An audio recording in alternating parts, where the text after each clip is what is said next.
আরে কাকিমা, বাইরে দাঁড়িয়ে আছেন যে? এখন তো আপনাদের বিশাল ব্যাপার, বৌমা সরকারি চাকরি পেয়েছে।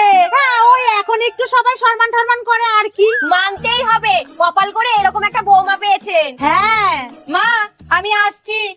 আর হ্যাঁ, উঠোনটা একটু ঝাড় দিয়ে রাখবেন।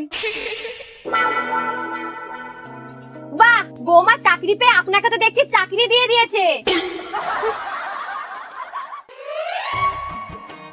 এই যে বাসন মাজা হয়ে গেল, আমার বাসি জামা কাপড়গুলো ধুয়ে রেখো তো। আরে স্যারের তো ডিউটি শুরু হয়ে গেছে দেখছি। ভালো ভালো, চালিয়ে যান স্যার। কি আর বলবো বৌমা, আগেই মনে হয় ভালো ছিলাম। আরে তোমরা এখানে বসে আড্ডা দিচ্ছ? বলি ভাত রান্না হয়েছে না হয়নি? আমি বসিয়ে দিচ্ছি। তাড়াতাড়ি।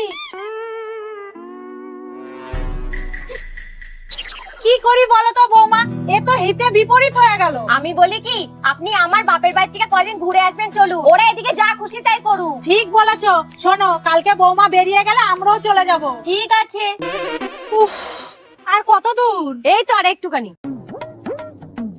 মা, মা, ও আয় আয়, কি নিচ্ছ এগুলো? অনেক চুল জমেছিল তাই দিয়ে এই হাড়িটা নিচ্ছি। ওই ছোট হাড়িটা নিতে গেলে কতটা চুল লাগবে? বেশি না, এইটুকু দিলেই হবে। তুমি না সরকারি চাকরি করতে যাও? সরকারি চাকরিটা আমি পাইনি, তাই এই কাজে নেমেছি। ইনকাম ভালোই আছে। মা, আমি বলি কি, আমার সাথে আপনিও নেমে পড়ুন। বৌমা, তোমার বাড়িতে ভালো মুগুর আছে? হ্যাঁ।